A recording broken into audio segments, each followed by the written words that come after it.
What's going on? We're outside with DJ Nkabza. Simbambese studio because he's working on something. So we're here to find out because Sifuni backstage access. What's going on, DJ Nkabza? Let's get to work. Kaka CFM Urban Top 40 backstage access. Kaka CFM Urban Top 40, 9 to 1 p.m. every Saturday. Namhlanje we are doing things a little different because we are outside. I'm hanging out with Unkanyiso Jama from Durban, Pinetown, a producer and also a DJ known for his, style of producing a three-step Afro house and also a deep house. You're probably wondering who I'm talking about. I am talking about none other than DJ Nkabza. Make some noise.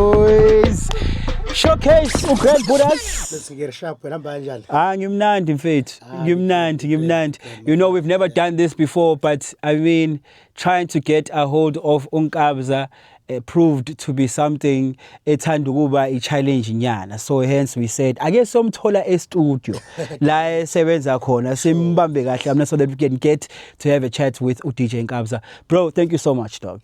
Thank you so much, Mfethu, for pulling through. Yeah. Yeah, Mfethu. As you mentioned, Mfethu, three-step producer, yeah. house. I know Mfethu, one of the things into zakho ne into Nkanyiso Jama ne that is that's your name. Yes. From Pinetown. From Pinetown. Yeah, tell me a bit about Nkanyiso Jama. I'm not asking about DJ Nkabza. I want to know about Nkanyiso Jama. Yeah. Mfethu, ngiyathanda umbuzo wakho le. Yeah. Nkanyiso Jama Mfethu is a very down to earth person, Mfethu. Showcase. Umuntu o very social, yabo. Okay. Ngiyazwana nabantu ngeze usho ukuthi uzondo sibanibani. Yeah. Izinto njenganalezo. Yeah. Mina vese ama dancehall person, mhlambe let's say kunomngane othizo odlula kwinto enzima. Uyazi uzothinta abahlambe skimi. Mina ngisho ukuthi abafethu abanye mhlambe abakwenzi lokho, but they know ukuthi umuntu vese ngikhulume noNkabza mhlambe there's something ozoyishare nami rights. Yezo into engishoyo. So mfethu ngumuntu kanjalo and ngiyathanda mfethu okay, besides the music yabo. Yeah. Ngiyathandela mfethu ngihlezi most of the time during the week so ngihleli ngedwa. Okay. Yabo. Just to conceptualize ngicabanga izinto fanele ngizenze in the future. I'm yeah. family guy futhi kakhulukazi. Oh nice. And bayazi ekhaya bayazi vele ngisahlanganisa ngizaphusha into yami but they will know at the end of the day ukuthi lo mtshita lo uzowenza into right. Okay. Yeah. Ukuthi nje ukhonza kakhulu umndeni ingane zasekhaya encane. I'm just that family person. Okay. Do you have kids of your own? Not yet. Not yet, ne? Engazi uthi nongabaza okukhona. Awakabi nazi. Yeah. So upon doing research yami mfethu DJ Nkabza from Pinetown, ne? You are someone that's very close to Itama like.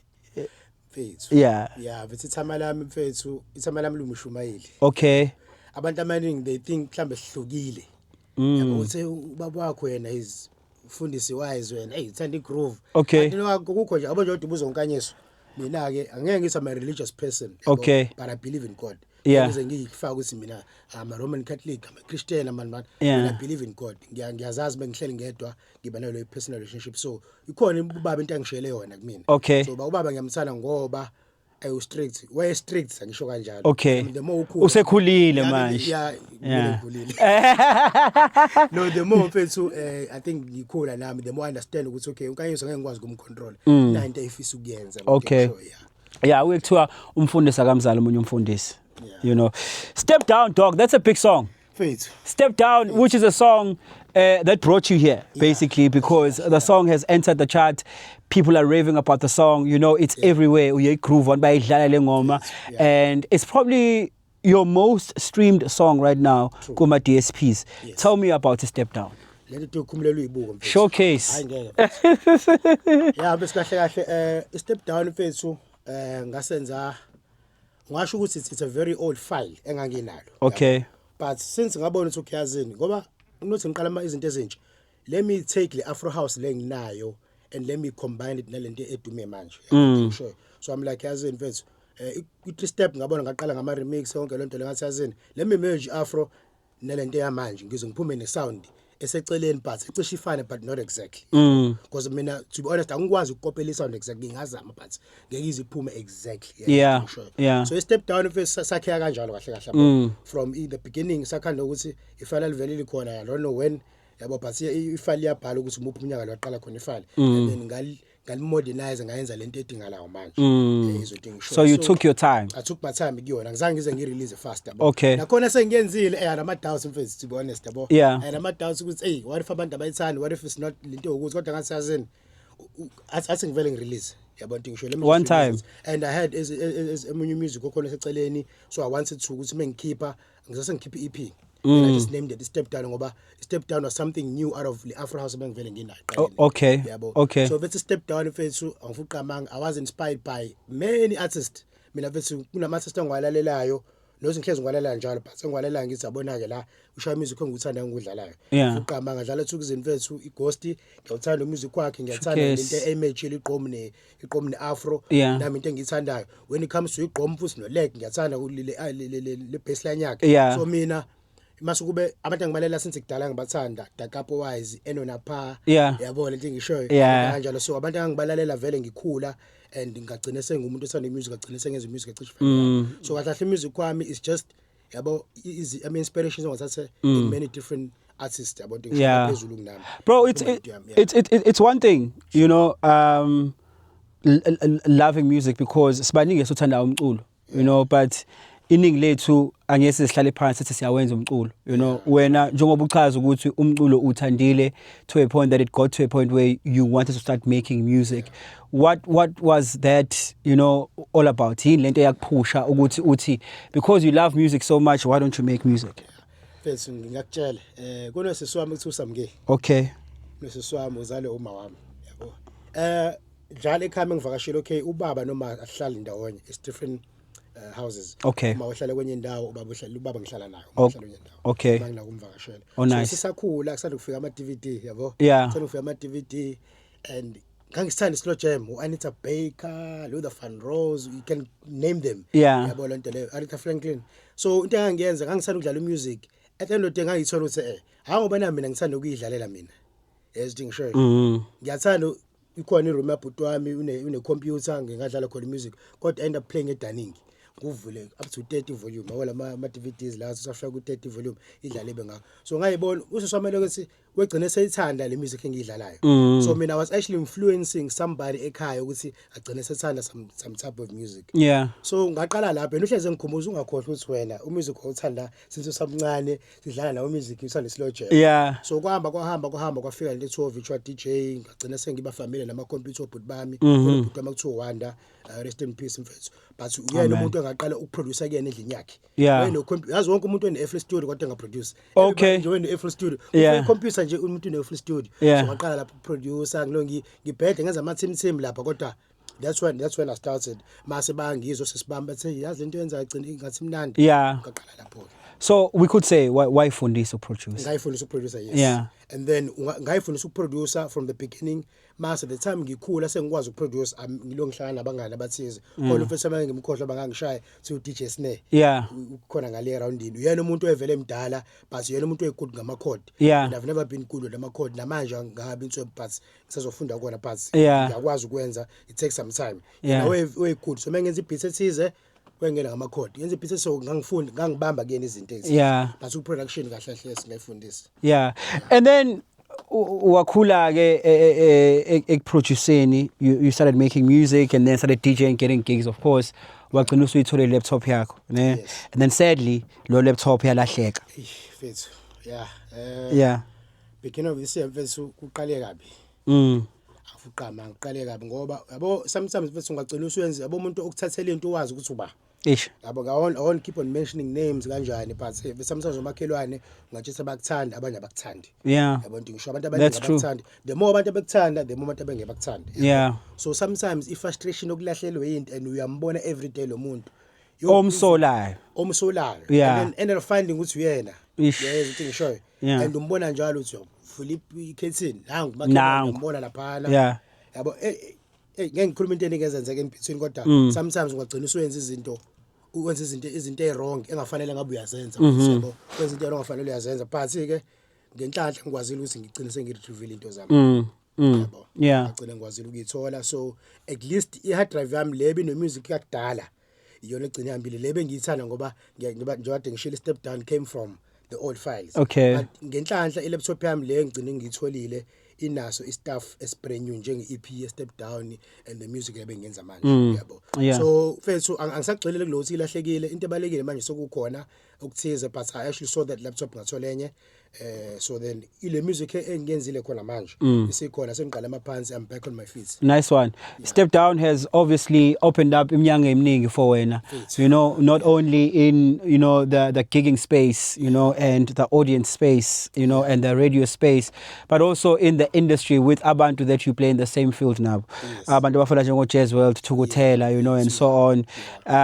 Is there something that you guys are working on at the moment with Ama Gents, and who are those guys that you are working with right now? Okay, so afuqamanga Step Down besingenzelile mfethu. I think if usi ilona yona ngoma yokuqala engasho ukuthi mfethu ingifakile to be known, yabo ngishoyo. Uningi asafanele ngikwenze visuals and so forth ukuze nami bangazi abantu yabo, so I'm working on that as well. True. But Step Down singifakele imali ukuze ngiqhubeke nempilo, sangiconnectisa nabantu. So as you mentioned abantu engisebenza nabo, yabo there's a guy called Uneo, yabo.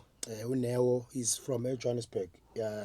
Usemisana no Jazzworks no Tukutela. So wangifonela last year, I think probably December. So wangifonela wakhuluma nami njengoba la ukhuluma nami mfethu. Imini usibanibani, I work with usibanibani, and mfethu ngicela ukuthi next year, in the beginning next year usufike la, cause all jazz nalabo befisa ukubona basebenzisane nawo. Yabo. So I don't know, isathi uthi mfethu azi kubalekile ngempela keep music, cause Step Down uba ngisikhiphanga ngaba ngifonelanga lo mfethu nangempela futhi walenza iqiniso. I think the beginning of March ngempela ngihamba ngayichozi ngahlangana no Jazz, abantu engibuyela kubona bese ngibona ukuthi these guys ngibona abantu abatop, they doing it. At the end of the day mfethu sengihleli nabo endlini siyalala siyavuka yabo thi ngisho sibanga inyama la khona labo yabo. So it was a great experience for me. So uThukutela Jazzworks now is busy with his album or EP no Thukutela la busy now. Okay. But umuntu ebesesiqalile ingoma nabe uThukutela. Okay. I'm not sure zingayi ngoma sozenza la but sazo confirm ukuhleze ngibuze ngibuya nini. Phela swazi kulokho nje siqede sifanalaza yonke into. Yeah. Omunye umuntu futhi sitholana naye uNack Music. Nice. Nakho ngoma esenzayo yona ke it's more of organ type yabo, so Afro house music, because ngiyafuna ukuthi abanye abantu angasho ukuthi bangipush ngoba njalo may post into alifaka igama lami kuyona yabo, showcase noma ngimention, and uyafuna ukuthi nami ngiphume out there yabo nto ngisho ngabe umuntu sola ukuthi ama booking lawo onjaya am booking sibathola la eduze, asifuna uyafuna ukuthi ngiphume izinto ezinkulu. Step Down futhi boshindle ama booking most engathola mfethu akuwona like ezeni. Okay.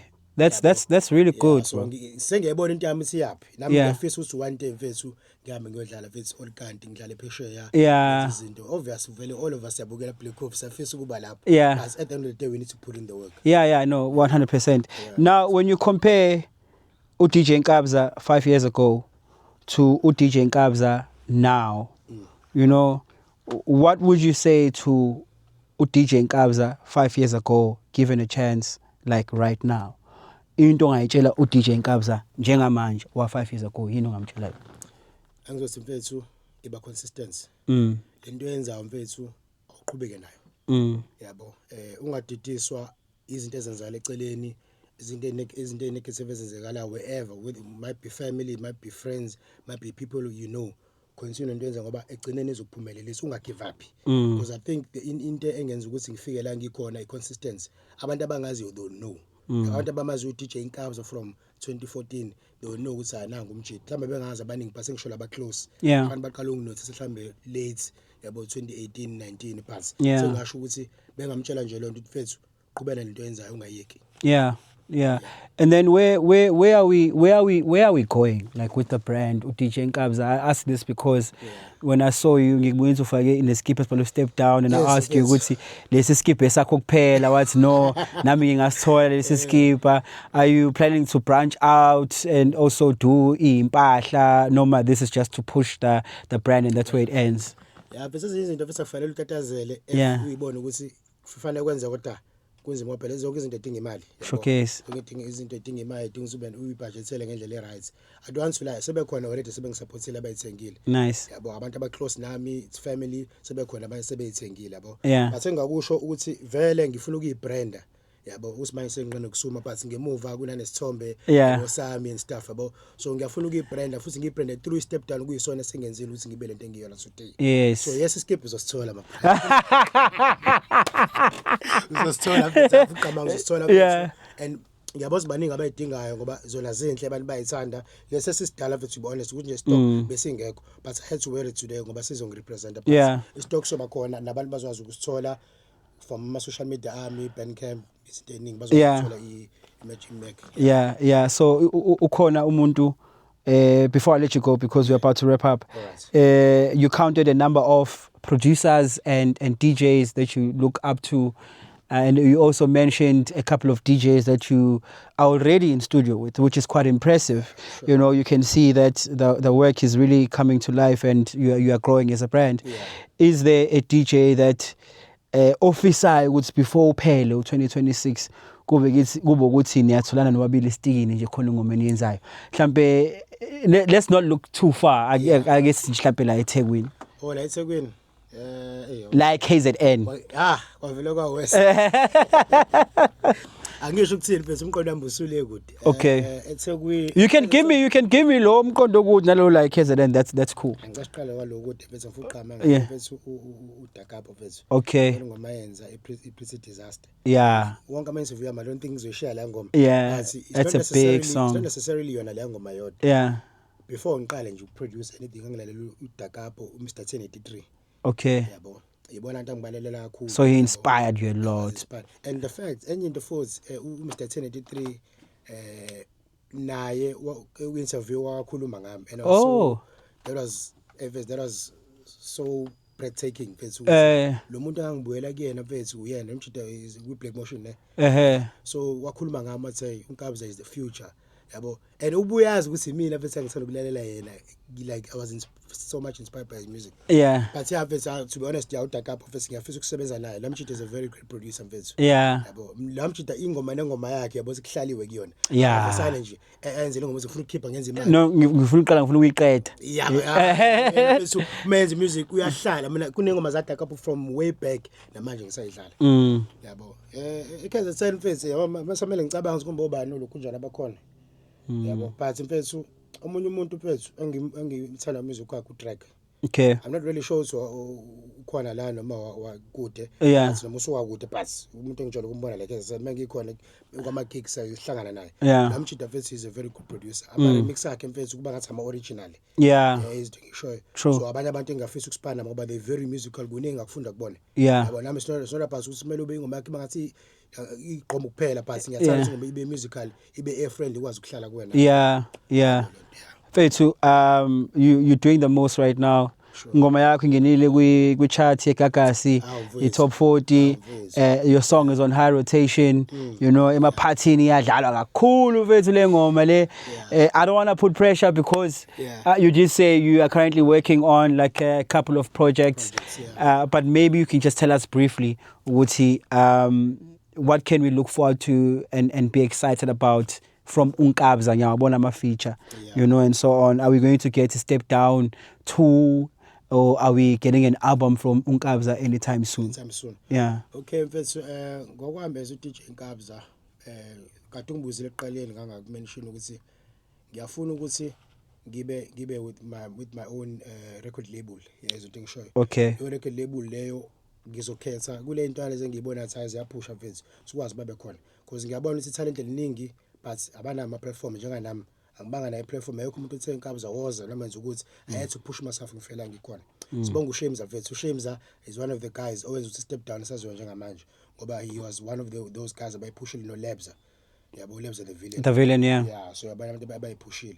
so mina ngokwami mfethu mfethu yabo when it comes to ama EP ama album mfethu fuqama ngibe on pause but into emnandi the good news is that ngiya release one way manje yabo into athi ngibambile ukuthi ngeke ngastuck le nto ngikhulumele earlier on ama difficulties abekhona basedlulele kuona sengibuyele back on my feet ngiyasebenza into engayisho I'm not saying I'm promising but into engayisho every month uzoba khona something engiyiphushayo yabo nokuthi ngikhipha album ngoba ama album ngiyabona ukuthi as uDJ Nkabza I think khona la kufanele ngifike khona umsebenzi omkhulu okufanele ngikwenze before ngikhiphe lo album so when you say umsebenzi mhlawumbe you mean like ukuhlaba like inkomo noma imbuzi no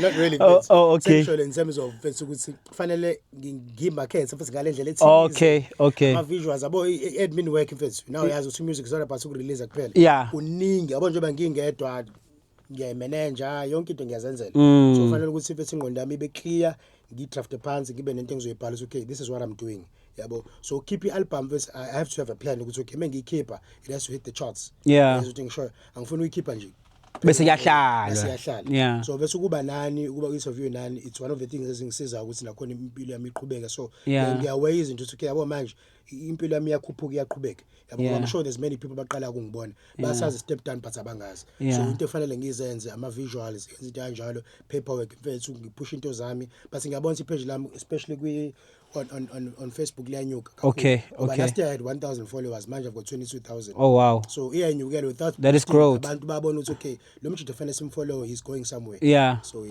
I know it sounds like a solid plan bro because right now i-landscape yomculo isishintshe kakhulu you know it's no longer about just having a hit song kunezinto eziningi that need to come in place to make sure ukuthi now you stand out you know because I can imagine ukuthi step down ayoni ngoma uyikhiphe this year you know mhlawumbe ngoma uyikhiphe last year but it's only starting to grow this year and it's important for abantu ukuthi bamazi umnikazi wengoma you know so I'm wishing you all the best it's very important to have a team of ezoba solid people who are going to make sure ukuthi uyayithola marketing enough ama visuals akha grand ifethu ufika on time emagigini nani but obviously all of that is going to come if you make you know enough ends meet and enough money as a brand as Unkabza. Dog, like where can we find you and follow you on social media and yeah man I guess that's it. First thing thank you so much for logo and I'll make you proud my bro and I make abantu I don't doubt you. A showcase. So first on social media on Facebook it's DJ Nkabza SA. Also on Instagram it's @DJ Nkabza and on TikTok it's also @DJ Nkabza. Showcase. And then for a number I'm a booking strictly I'm a booking. Strictly I'm a booking. It's 0766 212169 0766 212169. It's also your WhatsApp also. Okay, showcase. Asikudedele mfethu usenzele esinye i3 step ngoba i3 step asikudedele wenze i3 step mfethu wenze ingoma. Yeah man. That was DJ Nkabza. You know, on the backstage access eGagasi FM Urban Top 4921. Thank you. The hottest beats, the biggest artists, the Gagasi FM Urban Top 40. Saturdays 9 to 1 p.m.